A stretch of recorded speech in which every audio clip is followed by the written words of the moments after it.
واخيرا وصلت الدولة اللي تأشيرتها هي الاصعب في العالم، وهي اكبر دولة في افريقيا واكبر دولة عربية. شعبها من اطيب الشعوب الموجودة في الارض، واهلها بيتكلموا 4 لغات. الدولة العربية الوحيدة ومن اكتر الدول في العالم كله اللي فيها تنوع جغرافي عجيب بين صحراء وخضار وطبيعة وبحر ورمل وكل حاجة. دولة 1.5 مليون شهيد، اهلا بكم في الجزائر.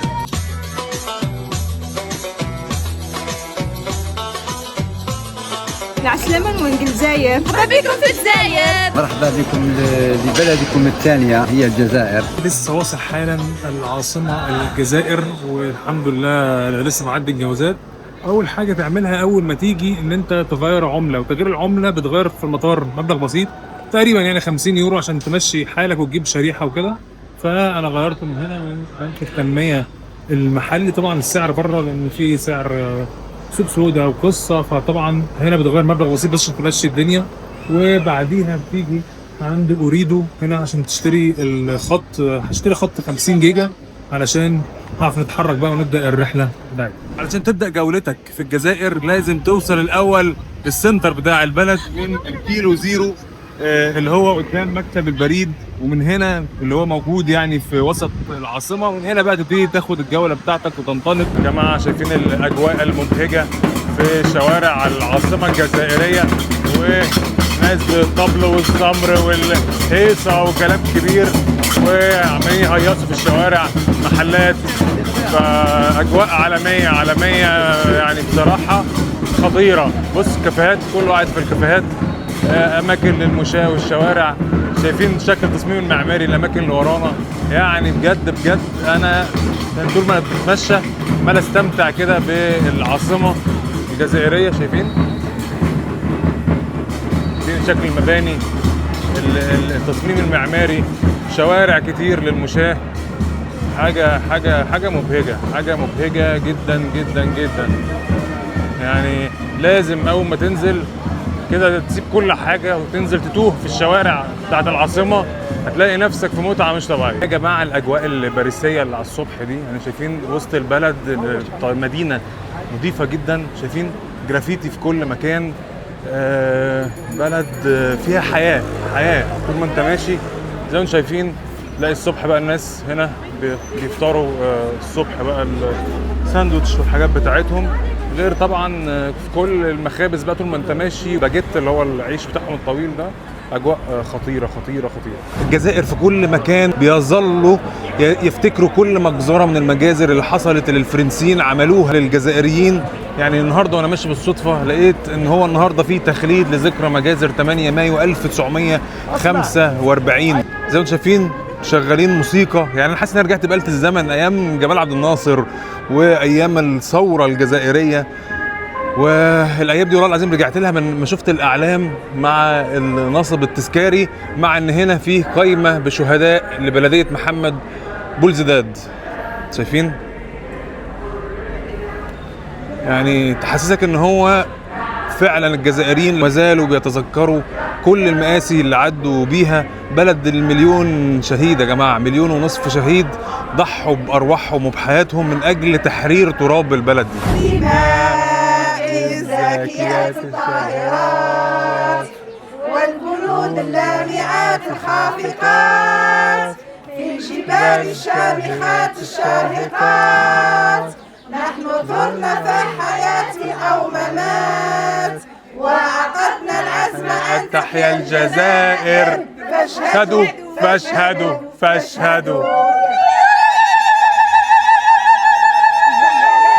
احنا ماشيين هنا في وسط البلد بنوصل ميدان من اشهر ميادين العاصمه، وهو ميدان الامير عبد القادر، وهو واحد من اشهر المجاهدين خلال الثوره الفرنسيه، وكان من المجاهدين يعني اللي كان ليهم اثر قوي جدا في تغيير تاثير في الثوره. ولو اتمشينا شويه هنلاقي المقهى اللي انتم شايفينه ده واحد من اشهر المقاهي اللي حصل فيه عمليه فدائيه من الاشهر خلال الثوره الجزائريه. وزي ما انتم شايفين هو كان اصلا محل ايس كريم، وهتلاقي هنا في صاين مكتوب فيها العمليه، كان اسمها حتى عمليه ميلك بار اللي هو كان اسم الكافيه. كان ده محل ايس كريم واتعملت 30 سبتمبر 1956، والمحل كان فيه طبعا اوروبيين من مختلف الاعمار، وحطوا لهم قنبله من الفدائيه زهره ظريف اللي خلفت حصيلتها 3 قتلى و60 من الجرحى. والعمليه دي كانت كمان فيها جميله ابو حريت، يعني من علامات الثوره الجزائريه. المواطن الجزائري لازم يشرب له في اليوم تقريبا يعني 7 كوبايات قهوه، وبيبتدي اول حاجه بقى ايه بكوبايه القهوه بحليب. واهم حاجه بقى الاسعار يا جماعه. السعر القهوه زي ما انتم شايفين هنا بكام؟ ب 30 دينار اللي هو بيساوي كام؟ 7 جنيه ونص تقريبا في مصر، يعني ببلاش الا ربع. وبعد ما بيشرب دي الصبح بيشرب له بتاع 7 ولا حاجه من القهوه اسبريسو. وبعد كده طبعا انا في مكان دلوقتي عامل زي مثلا ايه شبراوي بتاعهم هنا، بتاخد مثلا معاه ملفيه حلويات، لازم معاه حاجه. يعني بص يعني ندخل جوه ونشوف. ولازم طبعا في اي كافيتيريا حتى شعبيه لازم يكون فيه كل انواع بقى ايه، عاوز تبقى معاها كيك، كرواسون، عاوز الحلوى بتاعتهم دي طبعا خطيره. بص حلوى بالفستق واللوز وحاجه اخر دلع. او طبعا سندوتشات حاجات بتاعتهم برضو هم من الفطار بتاعهم، يعني المتعارف عليه الصبح ما بياكلوش يعني ما عندهمش فول وطعميه والحاجات دي مش موجوده. البيض اللي اسمه دوت مسلوق، والجبنه النستو، ودي ايه؟ محاجب. دي اللي عباره عن ايه؟ رقاق محشي. اشرب بقى كوبايه على الصبح زي الجزائريين ونفهم بقى هنعمل ايه النهارده. مش عارف، انا من اول ما نزلت الجزائر كده الناس كلها فهماني بس انا مش فاهمهم. يعني دي حاجه اول حاجه تاخد بالك منها. واما حد يتكلم معايا بطريقه الافلام المصري القديمه، ويقول لي حتى افيهات الافلام المصري القديمه اسمها لغه عادل امام. في دول شمال البحر المتوسط تحس ان هم عرفونا عن طريق الفن والتلفزيون والدراما المصريه وعادل امام بالتحديد، فتحسها اسمها لغه عادل امام لشمال افريقيا. اضافه الى حبهم للطرب القديم، عبد الحليم وفايزه وام كلثوم. ودلوقتي يا جماعه احنا في القصبه، وفي واحد من المطاعم التراديشنال التقليديه المشهوره والشعبيه. وزي ما انتم شايفين هنا دي زقه القصبه.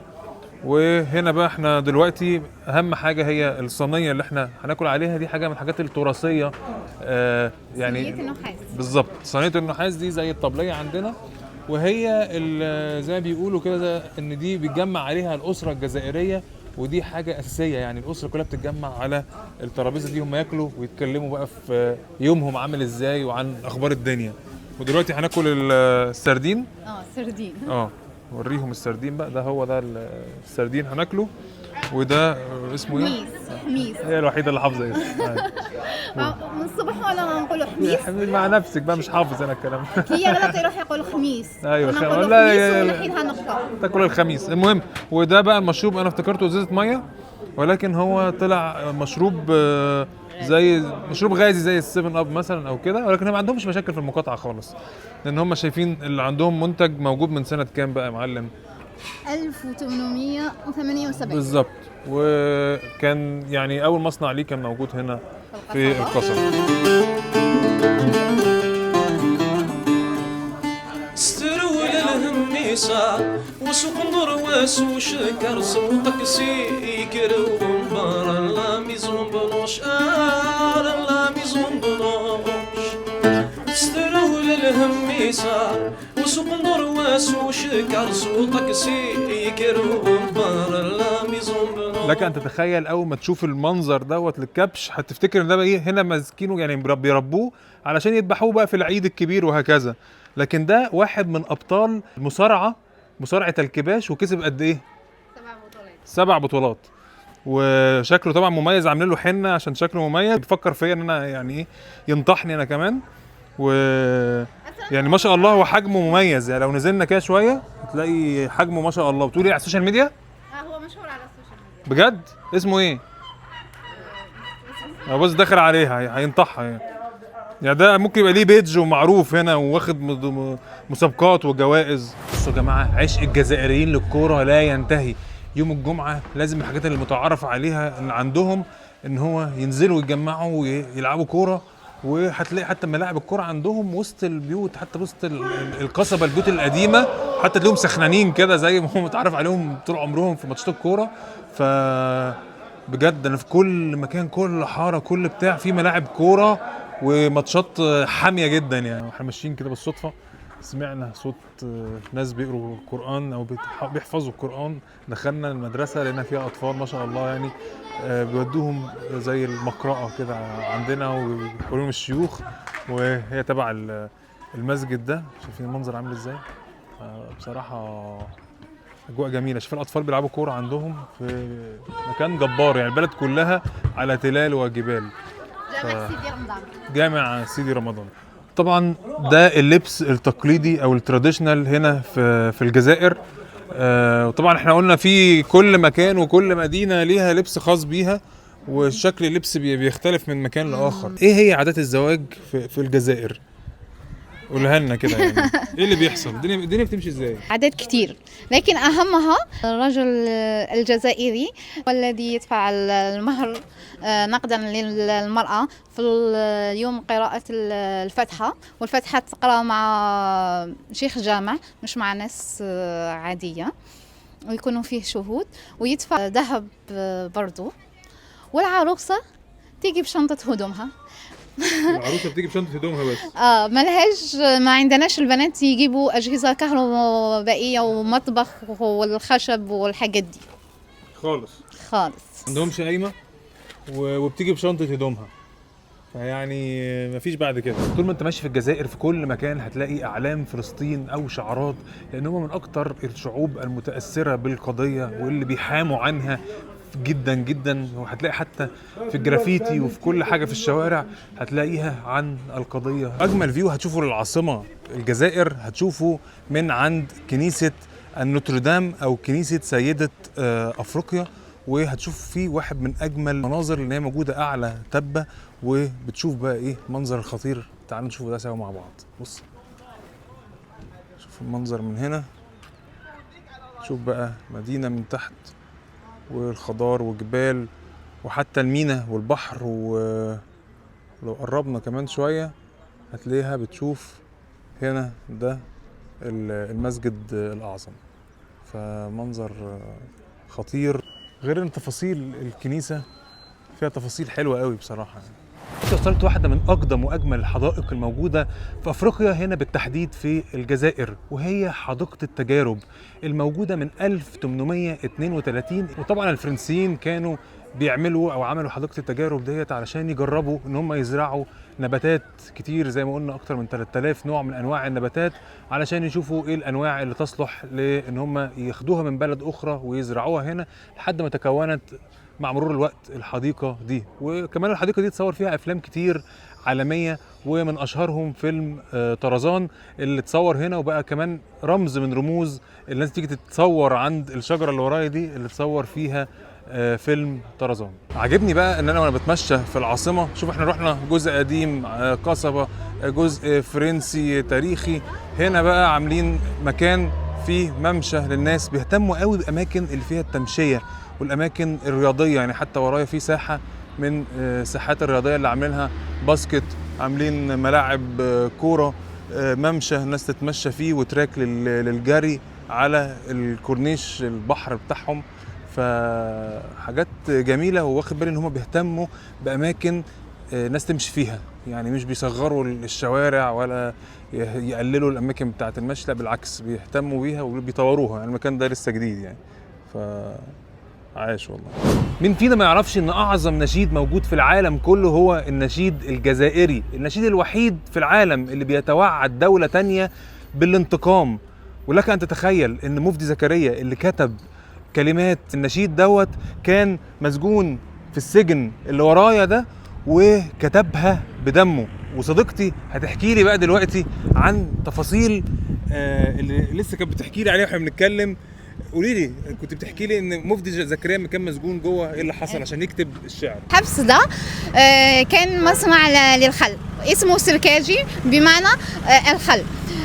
الاحتلال الفرنسي حولوا لسجن، وكان اشهر سجن للتعذيب في الجزائر وقت الاحتلال الفرنسي. هنا كانوا بيقطعوا جوه وحادثة المقصلة للشهيد أحمد زمانة أيضا وقعت هنا.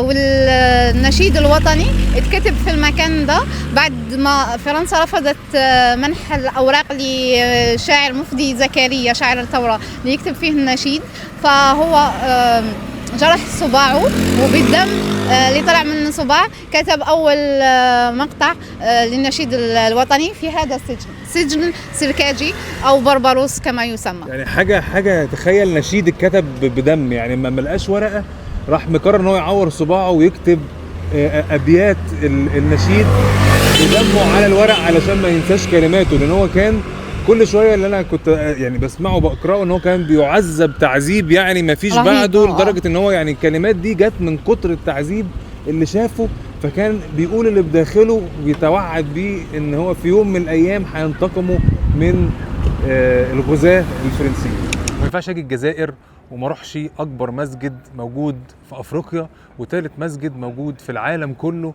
بعد الحرمين الشريفين، وموجود هنا في العاصمه الجزائريه. تعالوا ناخد جوله بقى ونتفرج عليه سوا مع بعض. هو ده المسجد الاعظم يا جماعه، ده المدخل بتاعه، مسجد يعني مهيب جدا وكبير وحواليه حدائق.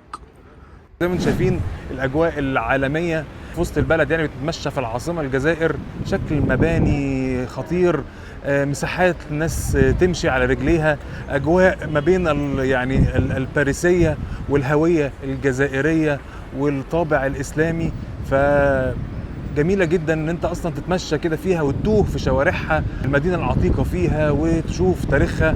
بجد بجد يعني دولة أبهرتني، والأكثر إبهاراً هو شعبها وكرم أهلها اللي ما يتوصفش حقيقة. في كل مكان من أول ما نزلت الجزائر وأنا ما بشوفش غير كرم أهل الجزائر وحبهم. نتعامل في الشارع كأنهم يعني ولاد عمنا، كل ما حد يعرف ان انت مصري ويهزر معاك ويقول لك افيهات افلام مصريه وعربيه، وبجد يعني هتحس ان انت قاعد وسط اهلك وناسك وبتاخد يعني كرم وواجب بالضيافه. انا يعني لفيت دول كتير وما شفتش كرم والطيبه وشعب لسه بيور زي ما بيقولوا، بسجيته بطيبته.